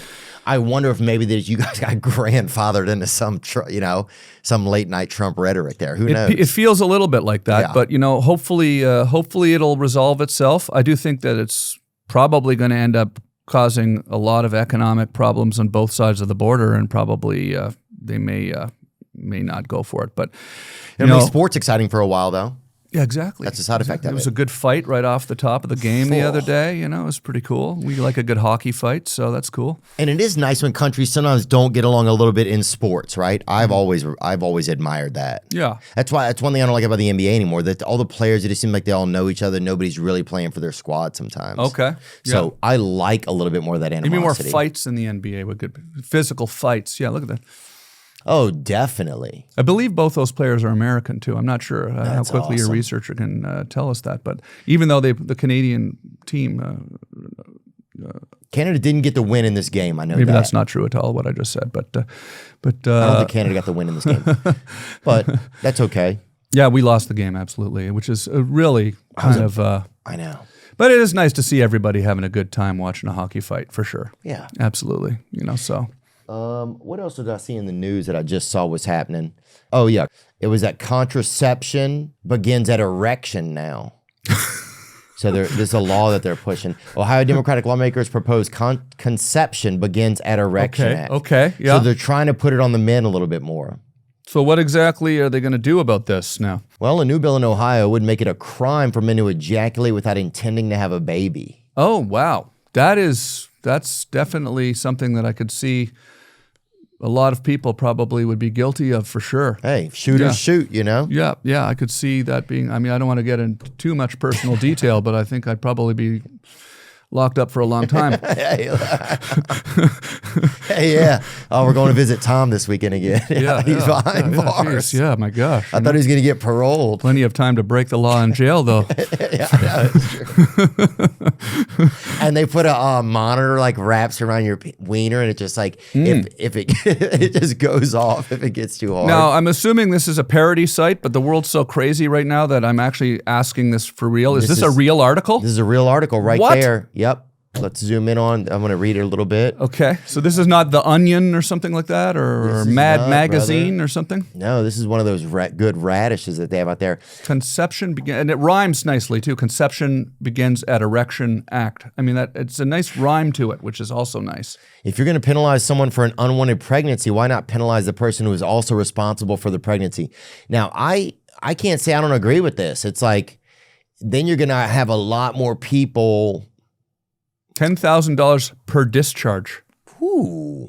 That's But here's the thing. Some dude that's just running around, skeeting or whatever they call it, and I don't know what they call it in different countries, but they're not going to have an extra $10K on them. You're going to have, the court system would be filled with every kid in the world, every 14-year-old kid. Yeah, I mean, I'm assuming, yeah. Does this? I don't know how much I want to talk about this in detail with you. Look, to be I'm going to honest say, you don't get pregnant on your own. Representative Anita Somani, Democrat, Dublin, said, a felony for men to discharge semen "Yep, without the intent to fertilize." That is wow, an amazing idea. I mean, I actually would love to see that sort of applied, that law, just to see what would happen. I mean, it would be interesting to see what would happen. It's genital communism in a way, I guess. It's genital communism. Is it? Absolutely. Yeah. Absolutely. She introduced legislation that would make it a felony to discharge semen without the intent to fertilize. Somani and State Representative Tristan Rader joined forces to propose a bill nicknamed Conception Begins at Erection. There are some exceptions, such as when protection or contraceptions are used during sex. It also wouldn't apply when an individual is masturbating, Oh, okay. donating sperm, or Well, that's a relief. Yeah. Or if the intercourse has taken place between members of the LGBT plus community and thus doesn't produce ova. So gay people would be able to just jerk off on each other and they don't suffer any of the consequences. I have to but read if it us again. I have to read it again. straights, Yeah, what's that? if a couple of straights get caught, This is unfair. discharging. Yeah. This is unfair on so many levels. Well, it's beyond ridiculous what's going on here. Republican activist Austin Baijal laughed. It's a mockery of the most basic biological conceptions. And now I'm sort of kind of can't believe this is a real article. Well, I think their purpose in this was saying, if you think it's absurd to regulate men, that you should think it's equally absurd to regulate women. Somani responded. I'm guessing that there was an original idea that I see. Okay, of course, yeah. about I understand now. taking on reproductive rights for Right. women. Absolutely. So, I don't know, man. It's a good idea. I'd run up a tab. I know that. They're making a valid point when you put it that way. Absolutely. I'd run up a tab. Did you, when you hosted SNL, what was that like for? Do you recall kind of some of the energy of that night? Or It was a wild, somewhat terrifying experience. You know, I had just gone through just gone through surgery, like a From few months testicular early. cancer? Yeah, and I'd had this lymph node dissection, and I was kind of like, it had affected my sort of energy levels a lot. So it was kind of, there was a lot going on in my life when I actually got the call to do that show, and to do Saturday Night Live. And, you know, it was really cool, though. The thing that was cool about it was, you know, Lorne Michaels, who's Canadian, and I was just so kind of overwhelmed that I was asked to do it, right? Yeah. And I had a couple of friends who I grew up with who worked on my show with me, and I said, you know, can they come in and like kind of work with me and help write some skits and stuff? So they gave us a little office and stuff. We went in there, we were sort of writing skits up and everything. And, you know, they actually kind of ended up giving me a lot of kind of creative freedom on the show to kind of write sketches and stuff. And, you know, in hindsight, I kind of wish they hadn't. No. Like they had just written them themselves? Yeah, well, because we really kind of made some really weird fucking sketches, you know? And I think maybe it would have been cool if I had just gone in and done the stuff that they had written. But like I was sort of definitely, you know, Freddy Got Fingered hadn't come out yet. So like I was still kind of riding high on this hit show, and we come in and we say, okay, now let's write some crazy sketches, right? And I mean, the stuff we wrote was really, really weird, you know? And Were you intent on making it weird? Do you feel I like think we were, yeah. Right. Like how weird can we make this? Yeah, it's kinda. SNL. Let's make it ours. I think so. And, sometimes I think there was a misperception maybe among some of the cast that I'd brought my own writers in, which wasn't really the case. It was more like it was my buddies, and they'd come up with me with the show. It was kind of like we were, when we made the show in Canada, some of my friends came down with me to the States this is part of the team. It's not just so let's Tom come Green. on, and I want them to be included in the show. So we kind of went in and did that. But I mean, it was an amazingly exciting experience. I mean, my parents were there on stage with me. It was one of those things where you kind of can't believe that it actually happened while it was happening. And I did a lot of sketches with Will Ferrell. One of the here's an example of something that I wouldn't say I regret this, but I kind of regret this. So there was a sketch where I'm a wizard and I'm holding a pig, like an actual pig, and it was Molly Shannon and Will, and I'm a wizard. And I didn't really have any lines in the sketch or many lines in the sketch. It was mostly Will and Molly were doing this sketch. But I noticed during rehearsal that if I just kind of lightly sort of tickled the pig's belly with my finger, that it would start to squeal extremely loud, right? Okay. And so I did that once during rehearsal, and then somebody said, "Oh, you better not, she'll squeal if you touch her belly." And so I said, "Okay."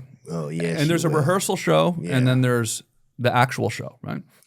And, I kind of maybe regret this, but I did note that, okay, let's get through the rehearsal show, but then live, I'm going to make that pig squeal, right? Yeah. Hell yeah, So sister. it did kind of... Sorry, I meant pig. Yeah. No, but it was kind of it kind of threw the sketch off a little bit. You just fucking kept squealing that. I realized that it did kind of throw the rhythm of the comedy off a little bit, but how many times did you squeal it? It was just became a bit of a mess.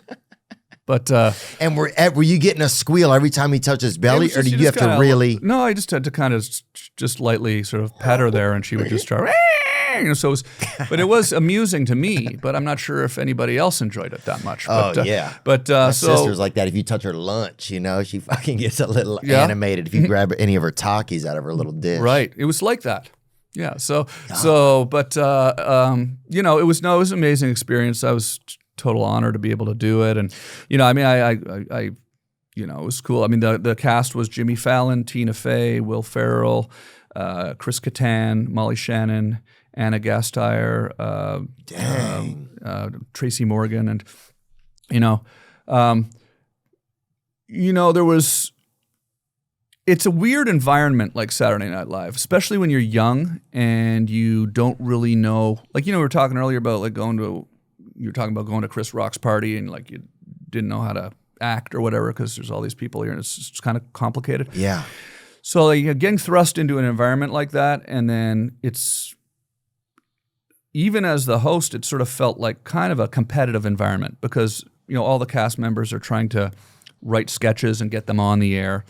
Everyone every week, and I didn't really know how it worked really at the time. And in hindsight, I now realize how it works, and we might have done things differently. But when we were trying to put these sketches on the air that we were writing, maybe that was kind of pushing another sketch off, and we didn't really. I wasn't really thinking of it like that. So it kind of created. It's kind of a weird environment, and the more I kind of, sort of hear people on podcasts who've been on the show talk about the show, it seems like everybody's gone through that experience who's been on that show where it's very competitive and stressful for people. And that makes me feel a little bit better about my experience there because, it was kind of, a stressful experience, because, everybody's going to be watching the show. It's live and, you're doing all this weird stuff that's not necessarily...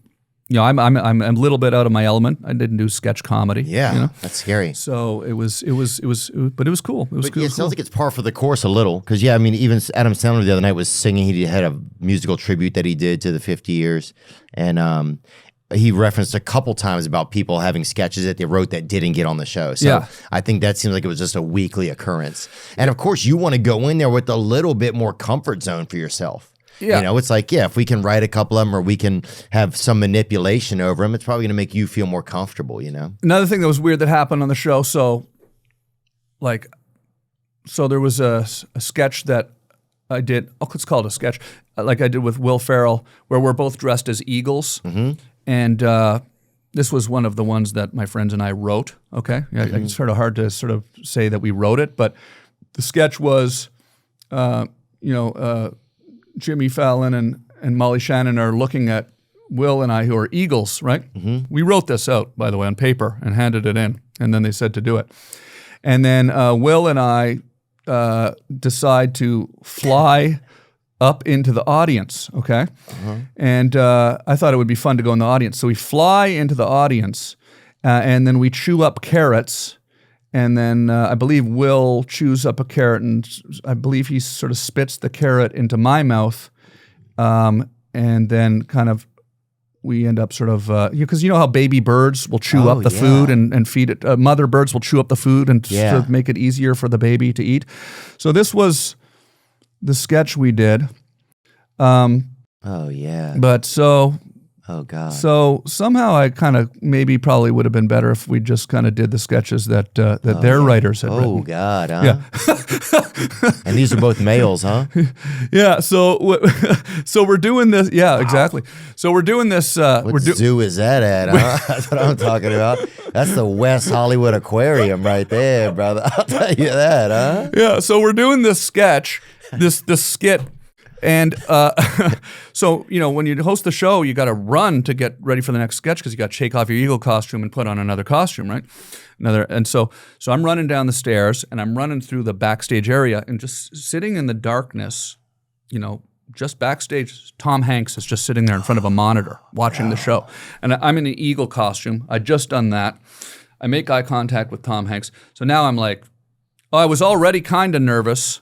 Now, like, I got Tom Hanks in the dark watching, and I'm going like, how did that eagle sketch go? You know, and I'm sort of getting ready for the next sketch. Not sure how the eagle sketch went, and Tom Hanks is watching, so it kind of throws you a little bit.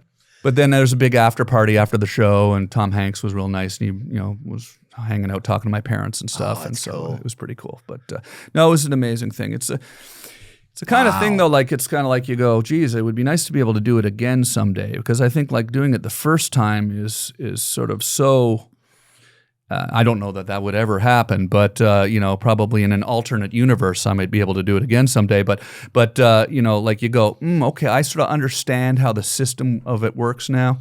And it would be, probably, I probably would not have done that.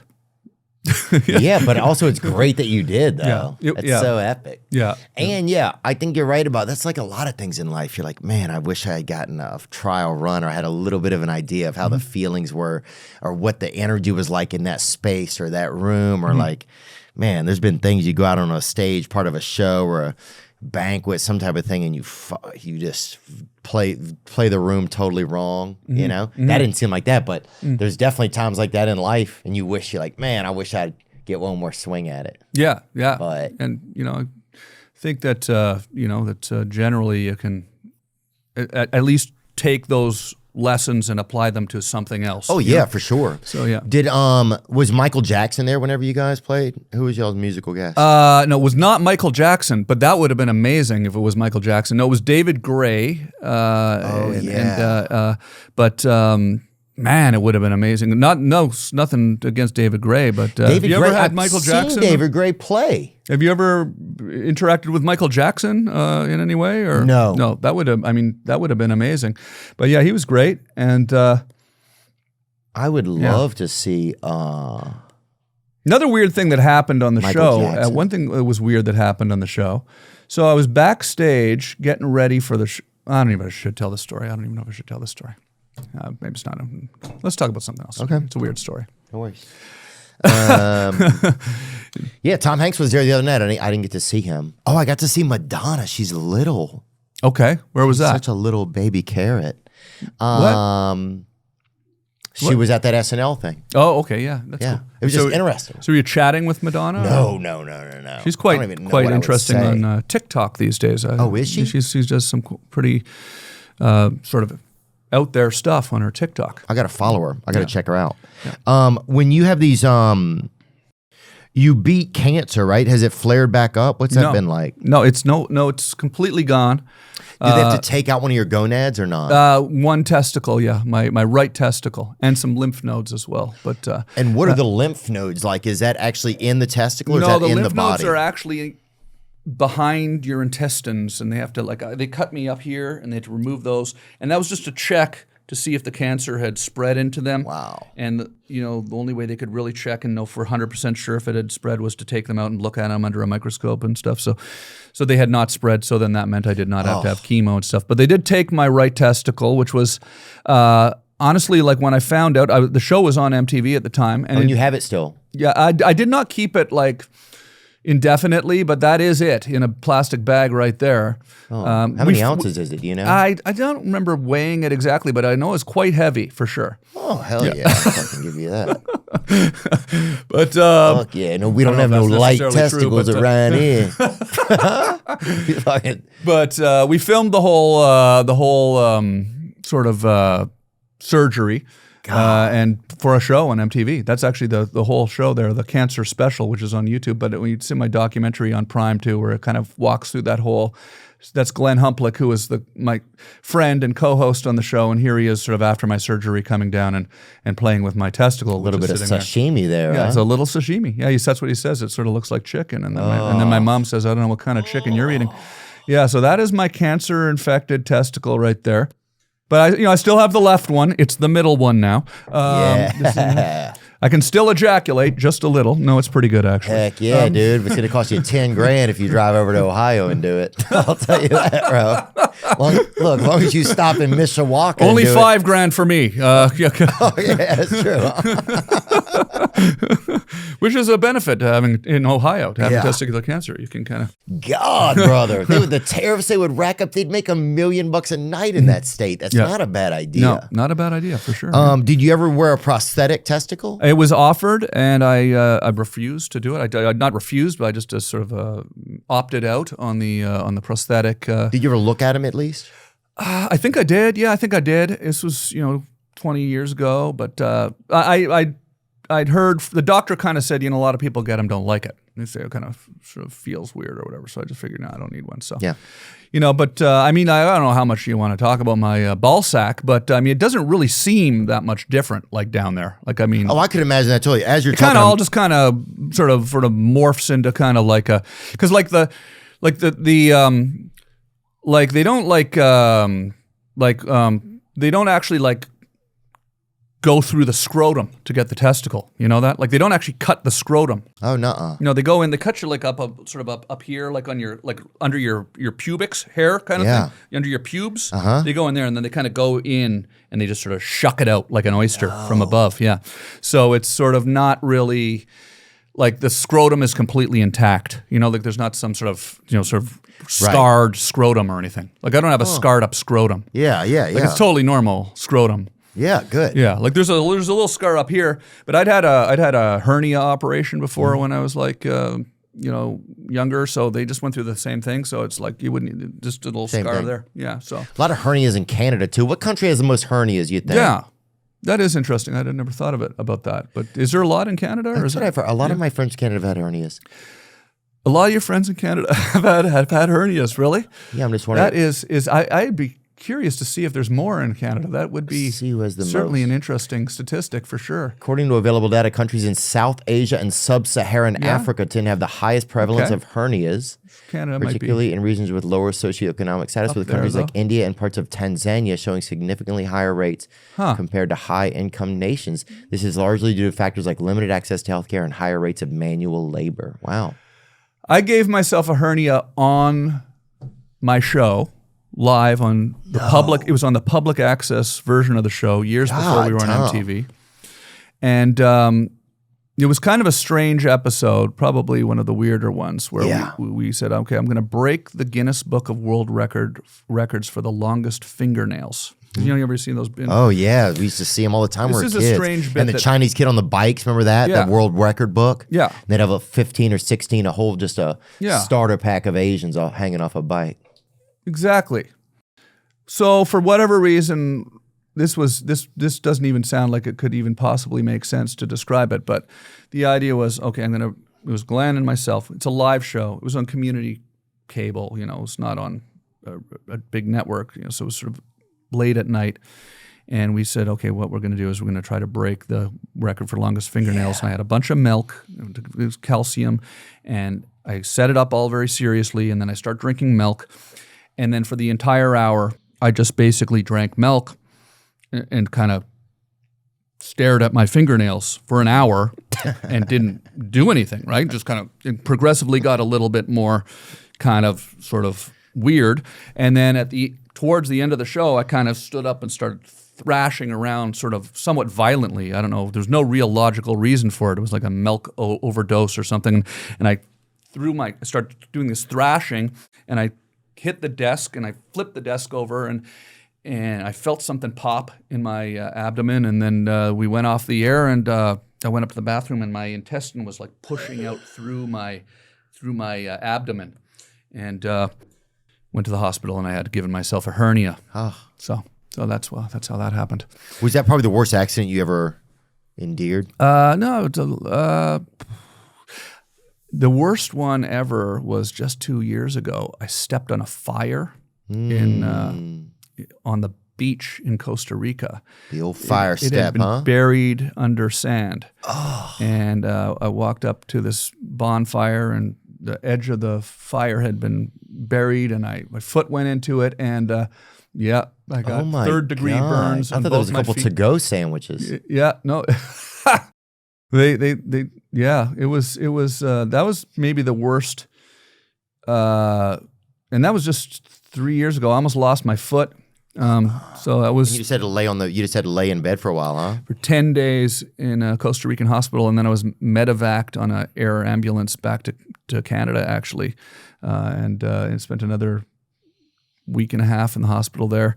And my foot's pretty messed up right now, but it's better. It's better. Yeah. Not 100%, but I've had a few good injuries. That was there. Oh, there they go. There they are. Yeah. Oh my gosh. God, You found the Tom. unedited version. Yeah. Yeah. That. Wow. Look at that. Yeah. It was. And look at that's the top of my foot too. Wow. You know? The bottom of the foot ain't good either. Those are sexy. I'll spend 10 grand on those things, huh? Look out, Ohio. Jeez. Yeah. My gosh. Yeah. Yeah. Yeah. Those are my feet right there. That was maybe coming up on 3 years ago now. So yeah, that was maybe the worst injury ever. So yeah. That's So the show that you have now, you have the special that's out, yeah. It all came out just a few weeks ago. the 28th or something. When was it? Yeah. It's It's all on Amazon Prime. on Prime. It's this is the Tom Green documentary, and then the stand-up special. It's called "I Got a Mule." I Got a It talks Mule. about my life on the farm and getting my mule, and then the show, which is it's a 4-episode sort of series of me moving to the farm called Tom Green Country, and I recorded all the music for the show as well. There's a country album that I put out, which is Really? the soundtrack for the show, which is called "Home to the Country," which is on Spotify. It's called what? It's called "Home to the Country." Home to the It's the name of the album, and that's out on music wherever you get music now. And then I'm on tour. I'm actually on tour. I'm getting back in the camper van, and we're gonna start do a little bit more camping and touring around with my fiance up through the desert, and then we'll be picking up the tour again March 14th in Colorado, and it'll be Colorado Springs, Aspen, upwards to up through. Where are we going? Indianapolis, St. Louis. All the dates are on my website, but to Chicago, and so touring and driving back to Canada, and then I'll be riding my mule all summer. So Yeah. when are you in Ottawa? I'm going to be in Ottawa. I'm not sure, actually. I think sometime before I guess May, maybe. Oh, cool.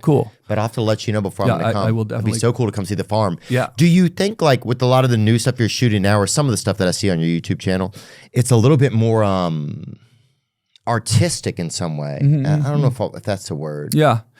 Yeah, it's definitely like not something that I expect to really go viral in a lot of ways, because it's like very long form stuff that I just really like shooting like that. I mean, yeah. Do you notice like almost? It almost seems like it's almost like you'd want to shoot like a feature, like a movie. I can't tell. I don't know, because sometimes we have things that start to happen and then it becomes something else. Yeah. But when I'm watching it, I feel like I'm getting into a world. That's what it feels like. Yeah, that's cool. That's cool. I mean, like, to know that you watched it, because it sort of is it's not like a mainstream comedy sort of piece that I'm putting on my YouTube channel right now. It's I want to kind of just capture what it feels like being out in the desert and in these amazing places, or being on the farm and with the animals, and so I like shooting and capturing images that are sort of calming and beautiful, and it is the kind of thing that it's the show's not like that. The show is, there's a lot more going on, but there is something nice about just kind of putting it on and sitting back and just kind of like, it's like an ASMR type of thing. Yeah, that's what it feels like. It's like ASMR for your eyes, kind of. Yeah. So it's interesting. I mean, I think a lot of it started just as me kind of like really trying to experiment with the cameras and just trying to figure out how to make these cameras work and capture the sort of the cinematography the way I want to capture it. And I think that maybe it may evolve into something a little bit more faster paced at some point, but right now it's just a lot of this sort of slice of life stuff that I put up on the YouTube channel, and I have a podcast that I do one episode every 6 months or something like that. I might start doing the podcast again and putting that up to kind of give people something a little bit more familiar to watch. But right now, that's what it is. And I kind of just enjoy taking people to these places. I mean, I find it interesting that everything's so fast paced now. Like, everything is people's attention spans are so short now that it's kind of interesting to sort of do something that's kind of not that. And again, it's not, the algorithm doesn't really work in its favor. You have to say something shocking within the first 10 seconds and then, put some words on the screen and do all these things that you can do to really capture large audiences. But if you do watch it, you sort of do kind of get sucked into a little secret universe in a way. There's even little messages sometimes I'll put like 45 minutes into a video that will, if you made it that far, then you might say something in the comments and then I'll know that you actually watched 45 minutes in. So there is a lot of people that do get it, which is fun. And it's kind of neat to, it's impossible to capture the energy of what it's like out there in nature by doing something fast-paced, because so much of what's amazing about it is just the calm stillness of it all. So that's what it is on the YouTube channel. It's a bit different, but I think people are as desperate for that as they've ever been in some ways. I think things have gotten, we're operating at a speed that we don't even feel comfortable in sometimes, or our brains are having to. But yeah, that's what it feels like. It feels like some type of an ASMR or some, it feels calming, man. That's what it feels like. And yeah, I'm just curious, because you've just always been a creator, You're just always creating. You're always finding some way to I don't know if it's to incite, to get a reaction out of people. Yeah. Right? In some type of way. Yeah. It's cool. It's weird today because there's so much energy online, like so much, craziness and pranks and just, just the insanity that you can see every day on your phone. Like before you get out of bed, you're just like, if you pick up your phone and you get that in your head too early in your day, your whole day can be crazy. Just kind of. But you started it. Well. So it's just crazy. But it's okay. It's not a judgment. Technology was changing at the same time. But we're glad you did, man. We're glad you did, man. Tom, thanks so much for all the entertainment over the years. And yeah, man, I just appreciate you spending time with me. Congratulations on the new engagement. Thank you. Thank you for having me on the show, Theo. I mean, it's awesome, man. I love the show, and just appreciate you having me on. And yeah, I'm gonna come pet that donkey, man, when I get up there. Absolutely, come pet the donkey, man. You will. I will. I'll be up there. Okay. All right. Thanks, Tom. Thanks, now man. I'm just floating on the breeze, and I feel I'm falling like these leaves. I must be cornerstone. Oh.